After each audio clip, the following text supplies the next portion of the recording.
Hola, buen día, ¿cómo estás? Espero que bien. Te quería compartir en esta mañana unos versículos que hablan sobre el cuidado de Dios.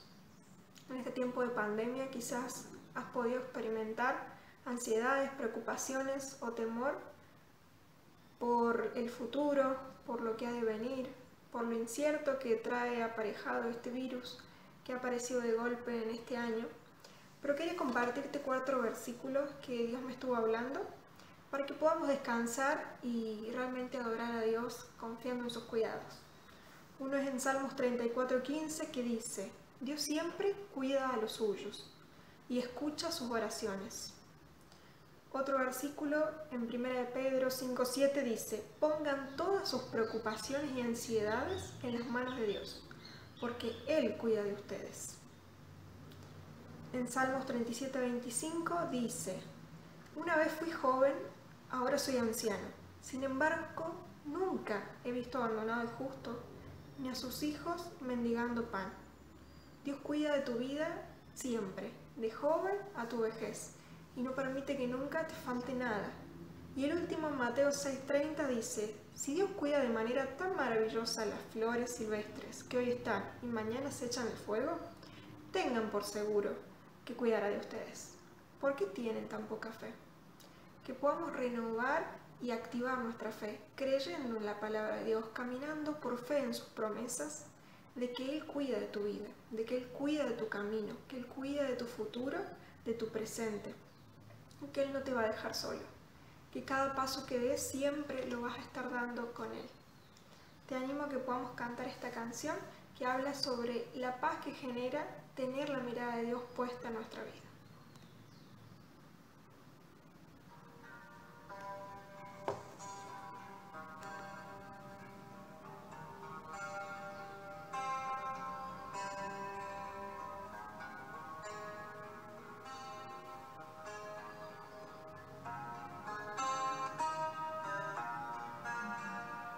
Tus ojos revelan que yo nada puedo esconder, que no soy nada sin ti, oh fiel Señor.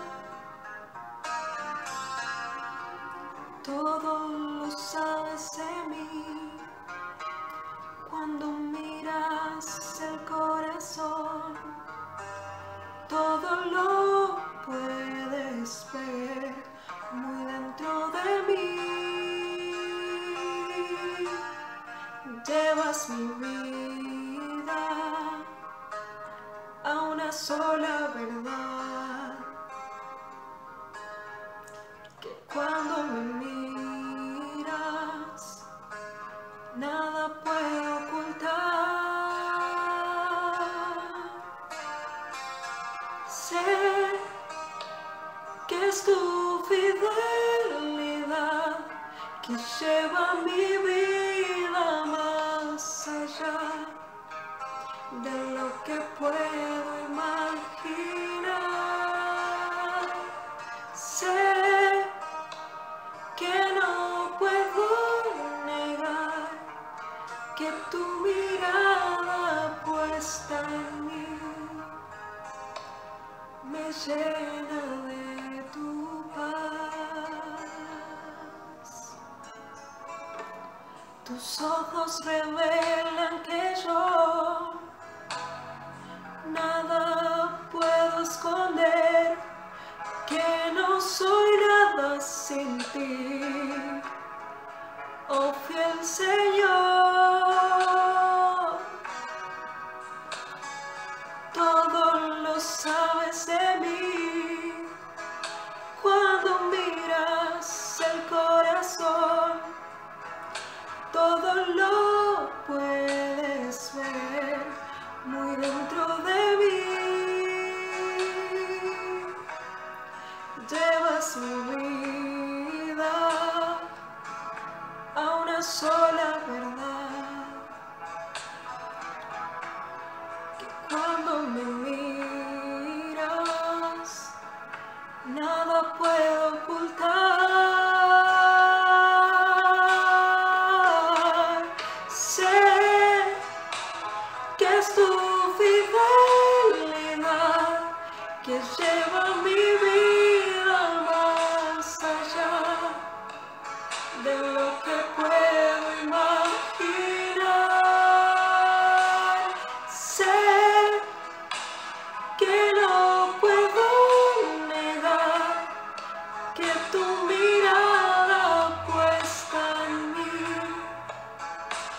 me llena de tu paz. Sé que es tu fidelidad que lleva mi vida más allá de lo que puedo imaginar. Sé que no puedo negar que tu mirada puesta en mí me llena de tu paz, que tu mirada puesta en mí,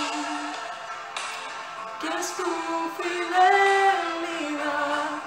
que lleva mi vida más allá de lo que puedo imaginar. Sé que no puedo negar que tu mirada puesta en mí me llena de tu paz, puesta en mí me llena de tu paz, que tu mirada puesta en mí me llena de tu paz.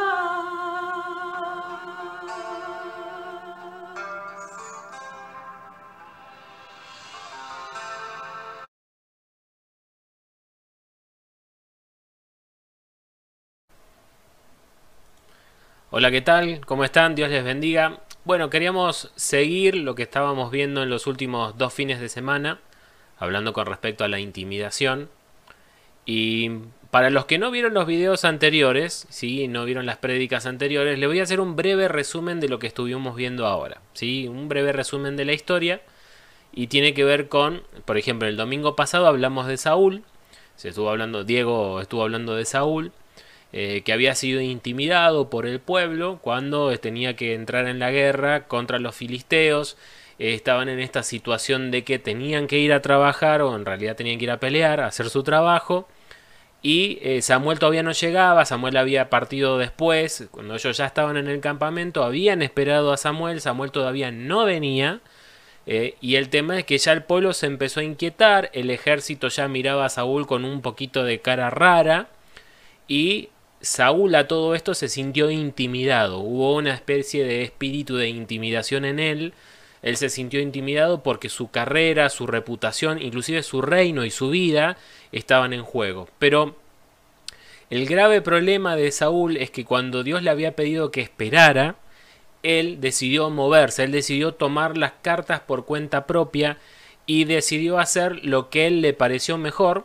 Por esa razón, Saúl se movió cuando Dios le había pedido que se quedara quieto y desobedeció una orden directa de Dios, y después encima tuvo el tupé de culpar a Samuel por su propia ansiedad, porque él no quiso esperar, porque estaba ansioso, el pueblo lo miraba mal y dijo, bueno, pero es que yo quise hacer las cosas bien, pero te esperé y vos no viniste. Claro, ¿qué pasó?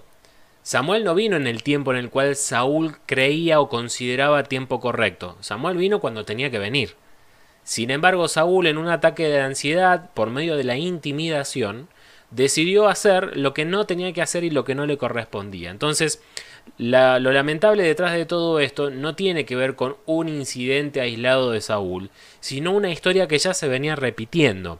Era un suceso que se repetía una y otra vez. Yo anoté en algunos momentos, no todos, pero por ejemplo en un botín de guerra, cuando Dios le había dicho vayan y peleen y que no quede nada, no se queden con nada, no tomen nada del pueblo que van a destruir, que no quede nadie. Él también, por medio de la intimidación del pueblo, tomó botín.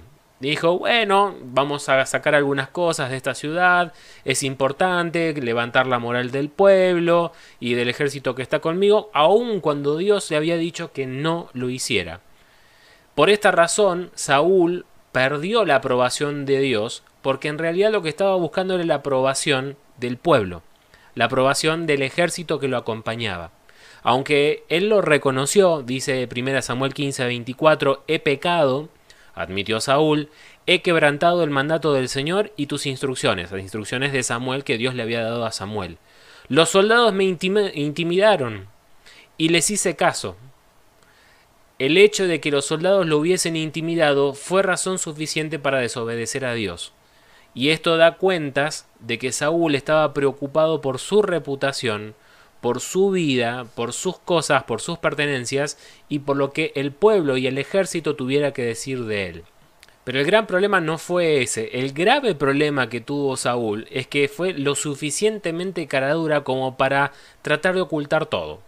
Entonces le dice a Samuel, esto está en el versículo 30 de 1 Samuel 15, te pido ahora que me sigas reconociendo ante los ancianos de mi pueblo y ante todo Israel.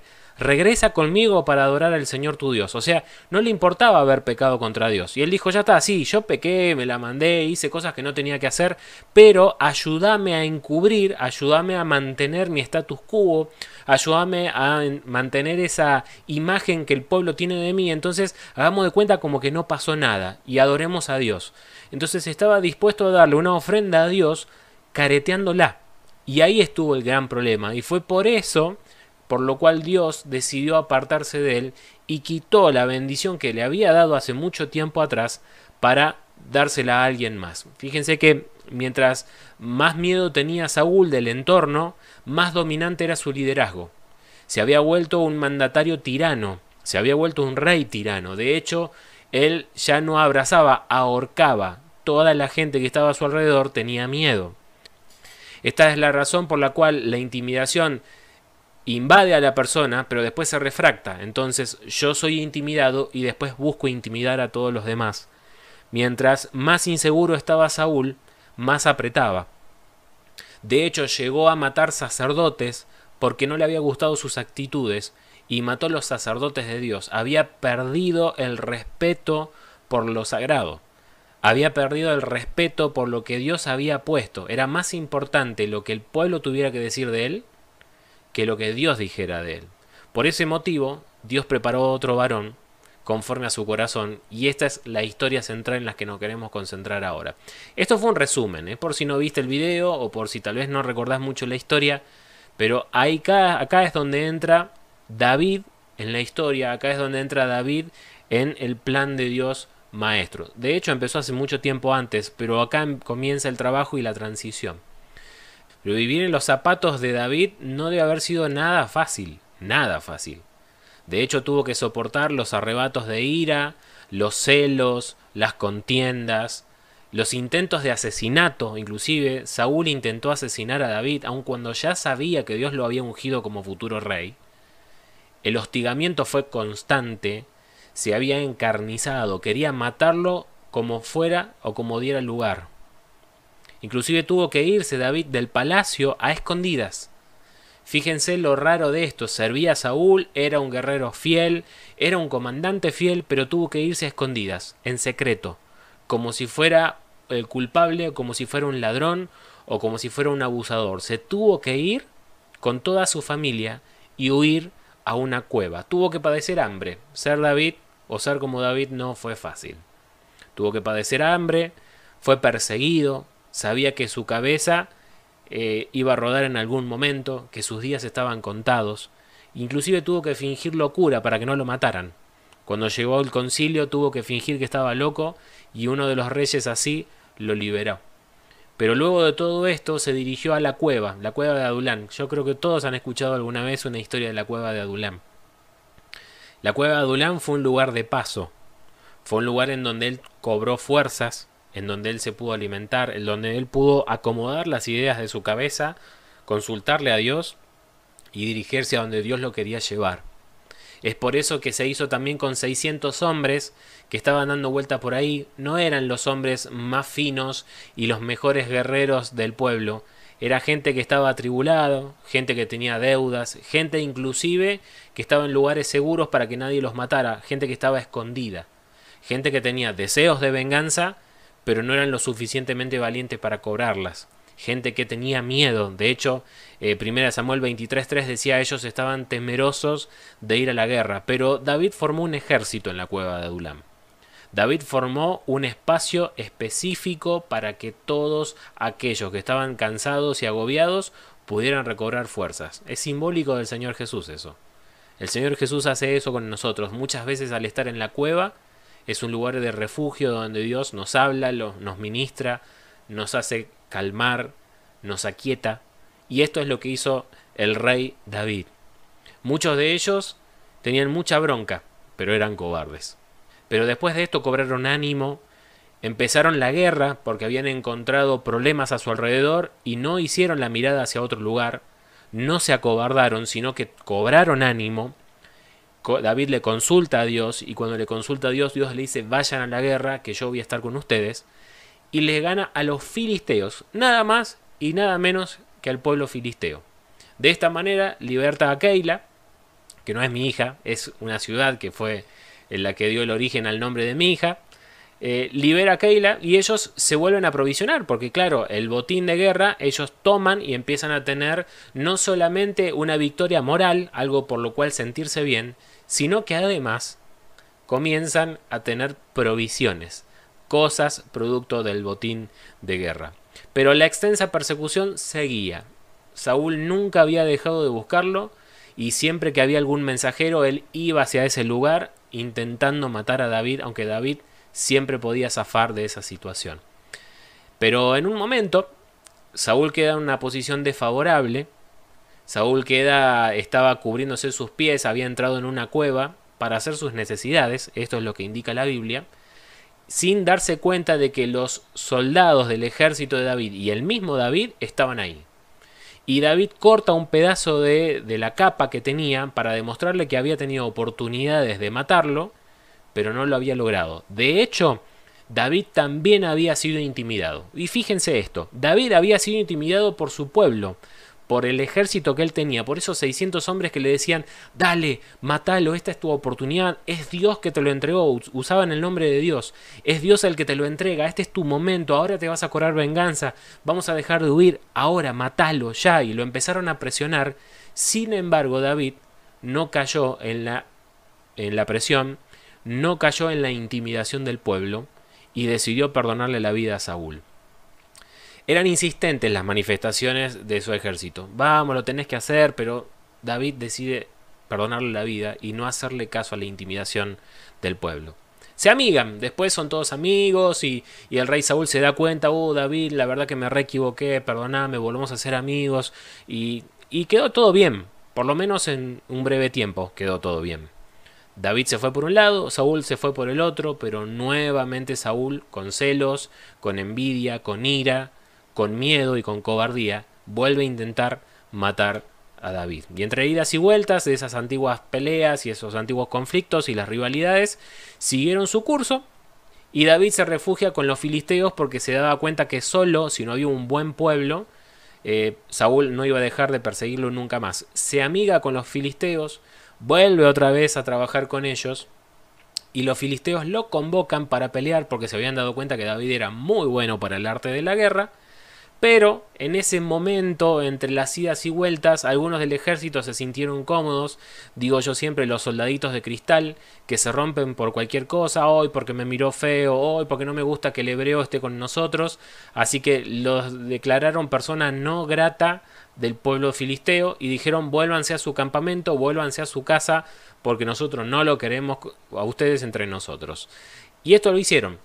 Imagínense volver a su casa después de haber entregado un montón de cosas, de haber partido de sus casas, de irse de sus familias a pelear por los filisteos, para los filisteos, y los filisteos desagradecidos le dijeron no queremos saber nada con ustedes, vuélvanse, no queremos que estén con nosotros.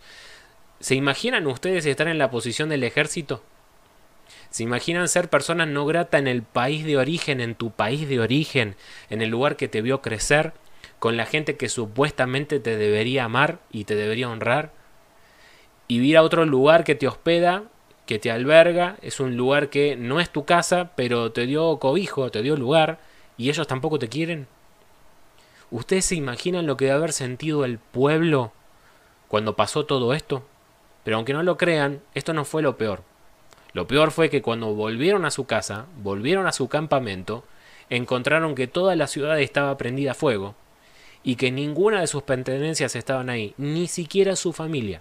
Imagínate que cuando vos te vas a trabajar y volvés del trabajo, tu casa está toda prendida a fuego y toda tu familia y todas tus pertenencias no están. Se llevaron todo.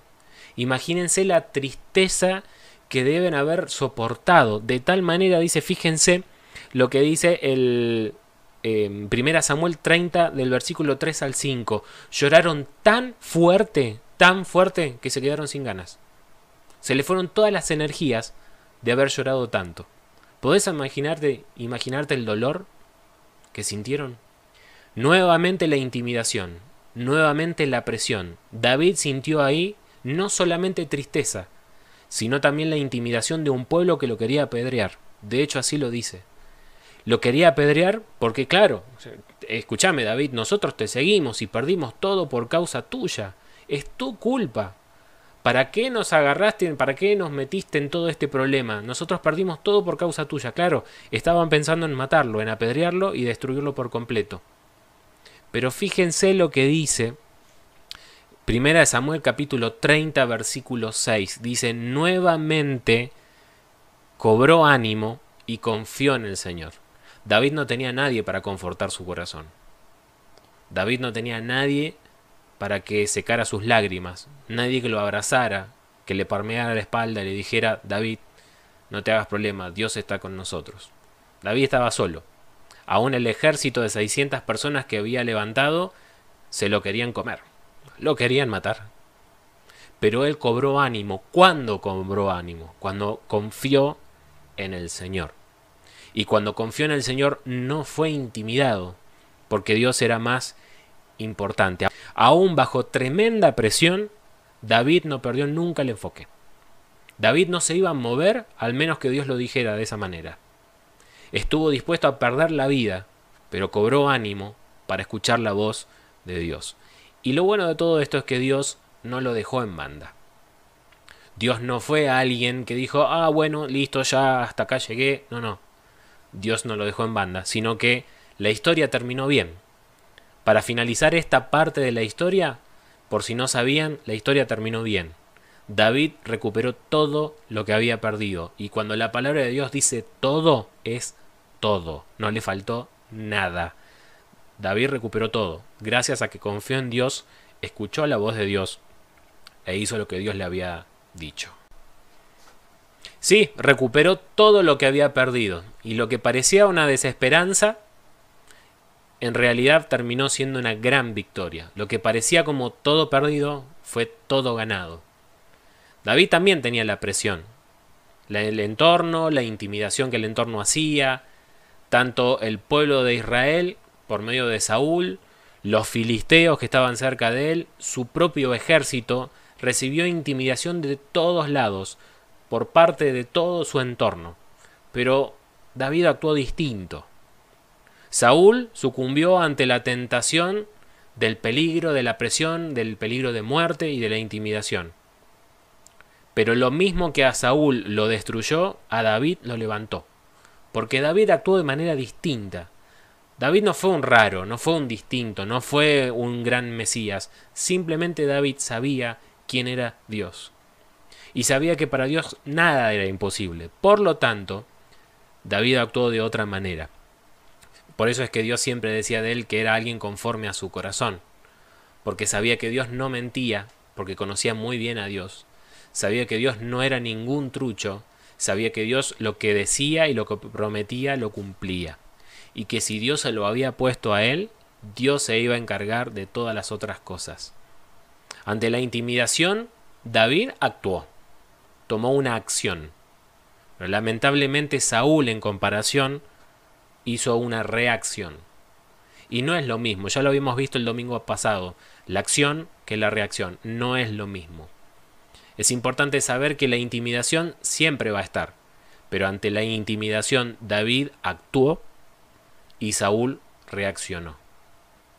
Fíjense que cuando tenemos la mente de Cristo estamos mucho más equipados con una gran valentía para actuar y no reaccionar. No quiere decir de que la intimidación mediante el ser espiritual, el estar lleno de Cristo, no va a existir.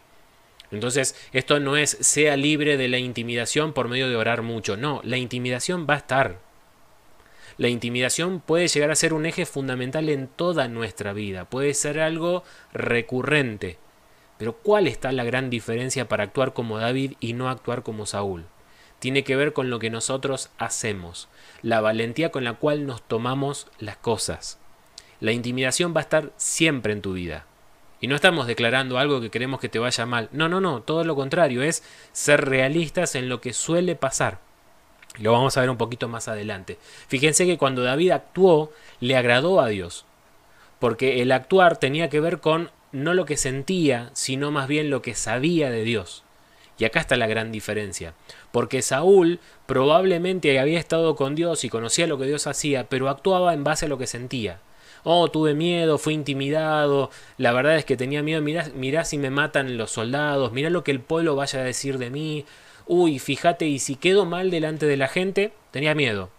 Estaba emocional, por decirlo de alguna manera. Sin embargo, David tenía la convicción, estaba plenamente convencido de lo que Dios le había dicho. Por lo tanto, no se iba a mover ni un centímetro sin que Dios se lo dijera. Eso era David. David tenía valentía. David tenía agallas para hacer lo bueno. Y eso lo caracterizó en todo su reinado y a lo largo de toda su vida, aun cuando era jovencito y mató al grandote, ¿sí? Cuando mató a Goliat. Hay tres cosas, y esto es una breve reflexión que quiero darles, tres cosas que produjeron la valentía de David. Ante la intimidación, estas tres cosas produjeron un fruto de valentía, de agallas, de fortaleza en David. El primero es que conocía el poder de Dios. David no había escuchado a Dios de oídas, David no había escuchado a Dios de lo que le dijeron algunas personas, David conocía a Dios. David conocía el poder de Dios, ya lo había experimentado en carne propia. Y esto para nosotros debe ser algo común. Todos nosotros como creyentes en algún momento hemos podido saborear el poder de Dios. Todos conocemos en algún aspecto a Dios que ha destruido fortalezas que se nos han levantado. Vemos la poderosa mano de Dios para romper argumentos, para romper altivez, para romper fortalezas, para romper situaciones súper difíciles. Y hemos experimentado a Dios en su poder, en su fortaleza.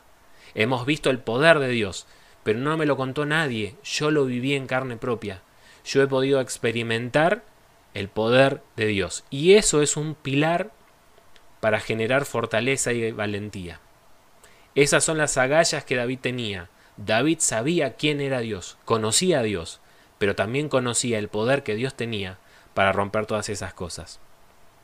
Y entendía esto que muchas veces solemos decir, entendía el poder de Dios por sobre cualquier situación cualquiera. Otro de los pilares tiene que ver con el amar a Dios más que a sí mismo. David sabía que lo que él hacía estaba bien, porque no hubo pecado. Fíjense que en toda la historia que les conté no hubo un pecado de David. David no cometió errores. Todo lo que había vivido no estaba mal. Todo lo que había hecho era hacer bien su trabajo. David no era una persona que tenía maldad. David no había hecho las cosas a propósito. David había hecho las cosas bien.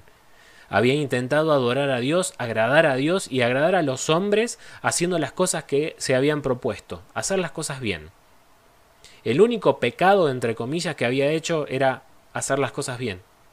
Y no se podía imputar un pecado en eso. Sin embargo, en vez de pedir justicia y de ver por qué Dios no había hecho lo que tenía que hacer cuando él había hecho todo bien, y de pedirle a Dios justificativos de por qué, Señor, me pasan todas estas cosas, lo que hizo David fue amar a Dios.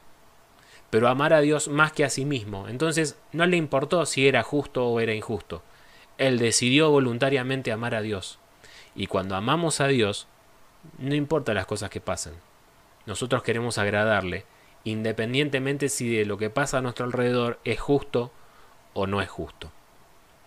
Y otro de los pilares es el dominio propio. El dominio propio es lo que termina de consolidar todos los otros dos puntos. Porque David no se dejaba llevar por las emociones. David no era como Saúl. Cuando había miedo, y yo creo que había temor por parte de David, el dominio propio empezaba a trabajar de manera fuerte. Gracias a Dios, nosotros los que creemos en Cristo tenemos el Espíritu Santo, y fruto del Espíritu Santo es el dominio propio. En la época de David era un poquito más difícil. Hoy es el resultado del Espíritu Santo. Es fruto del Espíritu Santo. Y es importante saber de que el dominio propio te va a llevar muy lejos. El dominio propio te va a llevar a romper las emociones y a sobre todo saber gestionarlas y manejarlas de manera correcta. Por eso es que David no se rajó. Por eso es que David no tuvo temor que lo movilizara a hacer cosas que no correspondían. Por eso David estuvo completamente y plenamente convencido desde la convicción y no tanto desde la emoción. Estuvo plenamente convencido desde la convicción que Dios estaba con él y que Dios lo iba a fortalecer. Ya lo había visto, ya lo había vivido, pero sabía que Dios lo iba a volver a hacer otra vez. A pesar de la inmensa presión, David estaba seguro, confiado, tenía una convicción. Tenía dominio propio inclusive de sus emociones. Emociones que se pueden controlar. Por eso en recompensa Dios afirmó su reino. Y no solo su reino, sino también su descendencia. Hablamos de sus hijos, hablamos de su familia, hablamos de su reinado 3000 años después. Imagínense si Dios no afirmó ese reino. Tuvo bendiciones ilimitadas, pudo hacer cosas que otros reyes no pudieron hacer. Y su descendencia pudo hacer cosas que ningún otro rey sobre la faz de la tierra pudo hacer. Fíjense, así fue como Dios bendijo a David. 3000 años después seguimos hablando de él. Y lo van a seguir hablando nuestras generaciones futuras. Ahora, ¿qué lección podemos sacar detrás de todo esto? ¿Cuál es la lección para nosotros? En primer lugar es que no podemos y no debemos caer ante el poder de la intimidación. Porque la intimidación, como dije anteriormente, va a estar. Van a haber motivos para intimidarnos. Las situaciones pueden llegar a intimidarnos, pero no podemos caer presa de la intimidación. La intimidación no puede ser un motivo para reaccionar. La intimidación debe ser combustible para accionar. La acción requiere convicción, creencia, fe. Y la reacción solamente las emociones. Por eso es que David accionó y Saúl reaccionó. Ante situaciones complicadas, lo que tenemos que hacer es tomar medidas, tomar acciones. Y muchas veces las acciones tienen que ver con no hacer nada. Y en esto quiero frenar, porque a veces la acción tiene que ver o está ligada al movimiento, y muchas veces es quedarse parado, quedarse frenado y esperar en Dios en la cueva. David no se quedó de brazos cruzados en la cueva. David no se quedó sin hacer nada, inoperante. David trabajó, pero no se movió hasta que Dios le dijo: David, móvete. Por lo tanto, tenemos que entender que la intimidación pone en evidencia de lo que estamos hechos. Si estás hecho de fortaleza, si estás hecho de convicción, la intimidación va a poner en evidencia tu convicción. La intimidación pone en evidencia de lo que estamos hechos. ¿Por qué? Porque el oro se prueba con fuego y el acero a golpes. El acero de buena calidad es trabajado, es procesado, es golpeado, se calienta, se enfría, se vuelve a calentar, se vuelve a enfriar. Y el oro puro y refinado se prueba con fuego, con el crisol, dice la palabra de Dios. Por eso es que tenemos hoy que hacer una introspección. Tenemos que ponernos a pensar: ¿de qué estoy hecho? La intimidación, ¿qué va a sacar de mí? ¿Cuál va a ser el resultado de la intimidación? ¿Voy a actuar o voy a reaccionar? Ten en cuenta que si actúas y tomas una acción o una medida, después de esa acción viene la recompensa. Y es Dios quien recompensa. Después de la acción viene la cosecha. Y es importante saber qué sembramos para saber qué vamos a cosechar. Ante la intimidación debemos accionar en búsqueda del favor de Dios, no del favor de la gente. Está bueno estar con la gente, está bueno que la gente nos hable, nos mime, nos dé cariño, nos ayude, nos auxilie a pasar los momentos difíciles. Pero cuán importante es buscar la aprobación y el favor de Dios. Eso es lo más importante. Dios siempre va a estar con nosotros. Dios siempre nos va a defender. Una vez que nosotros accionemos buscando el favor de Dios, Dios siempre va a estar ahí. Por eso, cobra ánimo, como decía 1 Samuel 36. Cobra ánimo y confía en el Señor. Él es el que recompensa. Él es el que paga. Que la intimidación no saque lo peor de nosotros. Que la intimidación saque lo mejor de nosotros. Que la intimidación no saque una reacción, algo agarrado de los pelos y plenamente emocional. Que en la intimidación podamos accionar buscando el favor y el consejo de Dios. Que estemos tan llenos de Dios que Dios brote por los poros. Que estemos tan llenos de Dios que nada pueda separarnos de Él. Que ninguna situación, ninguna cosa creada, ni lo ancho, ni lo profundo, ni el presente, ni lo que va a venir, nos pueda separar del amor de Dios. Y sobre todo, y para ir terminando, que la intimidación pueda producir un resultado como el oro refinado. Dice 1 Pedro 1:7, de manera que la fe de ustedes, al ser así probada con fuego, merecerá aprobación, gloria y honor cuando Jesucristo aparezca. Quien va a dar la aprobación, quien pone el sello de aprobación de un oro puro y refinado, es el Maestro, es Jesucristo. Y yo no sé ustedes, pero yo quiero que si hay intimidación en mi vida, pueda accionar para purificarme como el oro y pueda tener el sello de aprobación. Yo no quiero ser como Saúl, no quiero reaccionar. No quiero reaccionar. Quiero tomar medidas y acciones así como David lo hizo. Así que oramos para que podamos tener la capacidad de tomar medidas y acciones conforme a la voluntad de Dios, conforme a la dirección de Dios, conforme a la confianza que en Dios tenemos. Padre, en el nombre de Jesús, ayúdanos a tener un corazón como el de David. No queremos tener un corazón como el de Saúl, que reaccionaba, que era emocional, que era un corazón que tenía miedo. Sino, Señor, queremos, al ser intimidados, y si hay un espíritu de intimidación dando vuelta, que podamos estar tranquilos, seguros y confiados, cobrando ánimo, que vos has entregado a los enemigos en nuestras manos, que vos nos has dado la victoria, y que vos vas a estar con nosotros siempre. Señor, si no estás con nosotros, no nos vamos a mover. Aunque tengamos que estar en la cueva, aunque tengamos que estar en situaciones complicadas, aunque a veces estemos desmoralizados, pero en vos vamos a esperar. Señor, queremos de todo corazón tomar el ejemplo de David y a pesar de las situaciones difíciles, siempre buscar tu favor y siempre buscar tu aprobación. Que por sobre toda cosa creada y sobre toda aprobación de las personas, la tuya sea la que busquemos. Queremos buscar tu aprobación. Queremos ver tu favor. En el nombre del Señor Jesús. Amén.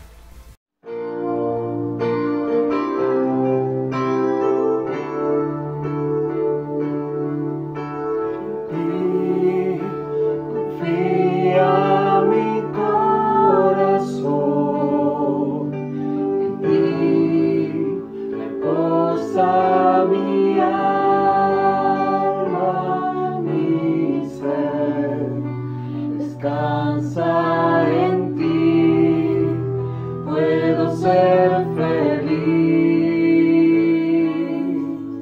En ti confía mi corazón, en ti reposa mi alma, mi ser. Descansa en ti, puedo ser feliz.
descansa en ti, puedo ser feliz.